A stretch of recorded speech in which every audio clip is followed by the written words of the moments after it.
the parking ticket with my name and his license plate.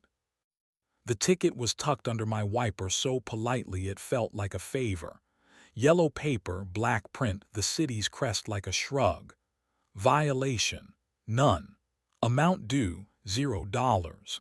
In the space where a fine should live, the attendant had typed a message the system clearly wasn't designed to hold. For Jonah. Under it, in the comments line that usually says something about street sweeping, there was a license plate number I knew from mornings I pretended not to notice. 8ZVJ 214. And a time, 8:10, and below that, cramped and darker as if the pen had leaned in. P3 spot 47. If you still want the truth. D. I lock doors for a living. I like the way a cylinder tells you the truth if you stop asking for drama. My days smell like brass and graphite. I clean keyways with the patience that comes from knowing a millimeter counts. I live with Marcus, who designs exhibitions for a museum that wants to be loved on Wednesdays. We've been together 5 years, which is long enough to know where the good bowls are, and to have retired the word always except for tea and the recurring joke about how our kettle prefers theater to boiling. It was 7:52 when I found the ticket. The garage that matched the plate number belonged to a hotel 2 blocks from the museum, the one with mat elevators and the lobby that learned kindness for an hour every night. Marcus had said he'd be late the evening before, budget dinner, donors, the keynote with the better hair. He'd come home smelling like cedar, which the museum doesn't stock.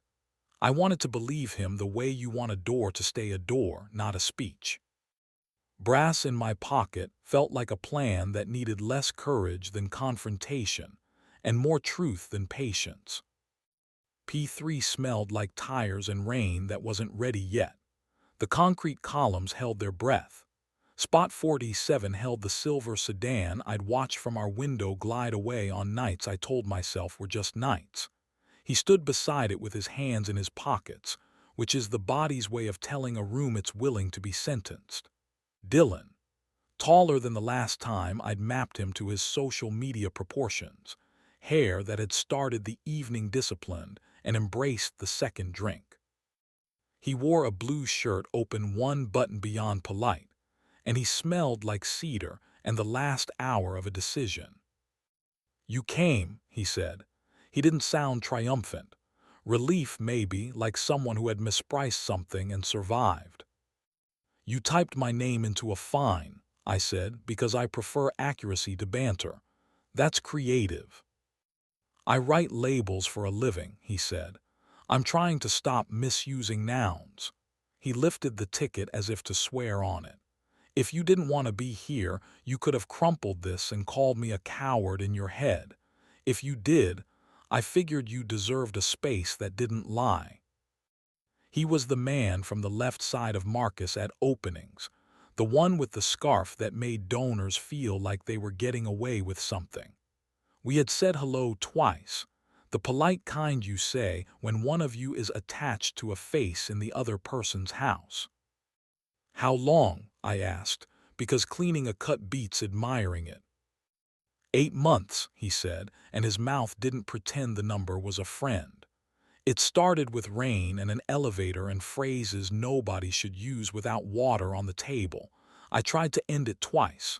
He sent me a picture of your breakfast and a complaint about the museum's lighting grid. I wrote okay. Then I wrote nothing for a week. Then I wrote something unhelpfully kind. "And why me now?" I said, watching the door to the stairwell split its own reflection in the polished concrete. "Because you lock doors correctly," he said. "And because you are the person who has to carry this no matter what I pretend bravery looks like." He stepped closer without closing the distance and stopped an inch from my wrist. The question of that inch made my skin write a sentence my ethics would have to edit. He did not touch me. He looked at my mouth the way men look when they are trying to tell the truth and their bodies offer translation. The garage hum turned into something that had the gall to be erotic for a second. I smiled without humor and reached for the bottle of water I'd brought because ritual matters when rooms want to make you into something you won't like in the morning. "Drink," I said, handing him one.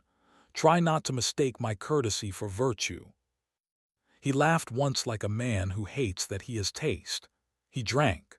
We leaned on the concrete column the way you lean on facts. The time on my phone obeyed itself toward 8:10. The elevator doors opened with the whisper of good hardware, and Marcus walked out wearing the expression he keeps for donors who need to be flattered into accuracy. He saw me, saw Dylan, saw the distance, saw the water, saw his license plate on a piece of paper in my hand, saw the bed that wasn't in the room but had opinions anyway. He closed his mouth and then opened it because silence is only noble for a minute. "Okay," he said softly, and I loved him for putting the volume where it belonged. "You gave him my name to attach to your evening," I said, setting the ticket on the car hood because tangible things deserve flat surfaces. "The least you can do is recognize me now." "I cheated," he said, and the words felt like screws finding their threads. No rhetoric, bless him for that. "I told myself it was weather. I told myself home is a noun that survives rain. I called newness improvement. I got lazy with the person I say I love. I confused applause for permission."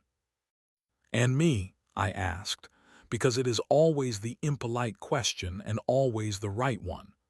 "What did you tell yourself about me to make this make sense?" "That you are patient in the way locksmiths are patient," he said. "That you pour water before you pour a sentence. That you prefer repairs to finales. I used your virtues like a passport." Dylan had retreated a step, not dramatically, just to bring the door into his periphery the way decent men do when they're planning to leave. He held his cup and did not perform not drinking it. He watched my face like a reader who knows the author hates being caught showing off. "I can leave," he said, "not as theater, as information." "Not yet," I said, and surprised both of us. The city deserves to see three men be adults for 5 minutes. The hum of the garage became a choir of cooling engines. Marcus looked at me with the face I fell for, and with the face that had learned to be admired in rooms I don't want to pay for. He didn't reach. He has learned that reaching at the wrong moment writes a contract your wrists will regret. "What do you want me to do?" he asked. The courage it takes to put your desire behind a verb like that is unsexy and real. "You'll sleep on the not guest couch," I said. "You'll end this without complimenting him. You'll tell me twice next week what this was, once with museum cleverness, once with small words. I will decide what my hands can hold without lying to my wrists." "I'll do that," he said. He meant it the way doors mean it when they close well. Dylan exhaled as if an elevator had promised to arrive after all. He came near, lifted his hand that last inch toward my neck, and stopped there long enough for the room to decide what kind of story this would be. My body answered. Bodies aren't owned by morals. He lowered his hand with the kind of restraint that is more erotic than theft because it refuses to make a souvenir of you. He looked at Marcus the way men do when they have done something they hate and choose accuracy anyway. "I'm leaving," he said, "not a flourish, a choice." He pressed the elevator button and stepped in without waiting for either of us to justify him. The doors closed with a sound I've trusted since childhood. I didn't move. Marcus didn't either. We stood in the garage as if we had been hired to do something useful with air. "I'm not leaving tonight," I said. "We're walking home without touching. We're waiting at crosswalks because old legs and stupid nights both deserve seconds. You'll sleep on the couch. We'll decide in daylight what we can keep." He nodded. He did not cry. I still love him for that. The walk home was a city in discipline. At one light he reached in instinct when a cyclist cut the curb too close. His palm hovered near my hip like a question my back already knew the answer to. I didn't step into it. A man is allowed to save his future using the most boring tools available. He slept on the couch like somebody who understands that blankets are not apologies but they help. In the morning he made tea and left the kitchen like a person who had remembered that silence is only noble for 2 minutes and then becomes an excuse. I tuned a baby grand in a sunroom where a family argued softly and apologized correctly. The D above middle C refused and then complied, and I forgave a machine for being itself. He ended it. He stood in a lobby that sells permission and told a man who knows his own beauty that beauty isn't policy. He came home smelling like nothing, which is the cologne of adults. He told me what they had been in 2 languages, and the small one hurt and helped. He said he had liked being 2 men because it let him outsource work to the wrong room. He said he had confused electricity for architecture. He said he would be 1 person if I let him do the work. I let him. You are allowed to disappoint an audience if you save a kitchen. He slept on the couch for 6 nights and learned the shape of our bedroom door from a distance. On the 7th he came to bed, and without speeches, we relearned lazy precision, the mouth version of a hinge settling back into its frame after someone has oiled it. Erotic exists without being an order. It can choose repair. Dylan sent one text on a Thursday at noon. "Thank you for letting me tell the truth with the lights on." I wrote, "Try it in rooms that don't adore you." He didn't reply, which was the second decent thing he did. Work became honest. I repinned a stubborn lock on a townhouse the city had decided mattered for tax purposes and told the owner patience beats force. I cut a skeleton key for an old bookstore and refused to admire my own romance about it. I watched a kid in a denim jacket stop himself from lying to a friend and felt unreasonably proud of a stranger. A week later, I saw Dylan outside the museum. He looked smaller, or maybe my anger stopped holding him up. He said hello and didn't try to hold my afternoon hostage. He didn't smell like cedar. We stood under the awning long enough to absolve the weather of responsibility. He looked like a man who had survived a decision, which is not nothing. Marcus and I adjusted the frame of our days. We put 2 glasses down before 3 sentences instead of 1. We put our hands on each other less, and then better. We invented a rule about sleeping with phones in another room and pretending to be bored on purpose together when our bodies wanted to climb out of ours.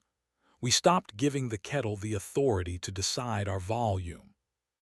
Here's the part no one writes because it sells fewer clicks.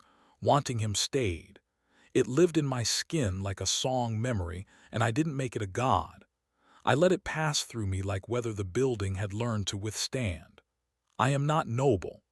I am the man who can lock your door 3 times a day in rain and still ask the hinge if it needs something. If another ticket wedges under my wiper with my name and his plate, I will bring water. I will sit on the hood and be uninteresting. If heat arrives, I will let it exist without delegating my next hour to it. If a hand goes up toward my neck, I will let that inch be a country whose border I control. I will keep cutting keys for small doors and pretending it matters because it does. And when I slide a new cut into an old cylinder and feel the pins rise in order, feel the plug give, feel the whole mechanism agree that the right shape can pass without force, I will think about the night we refused to publish a finale and chose repair instead, in a garage that told the truth louder than we did.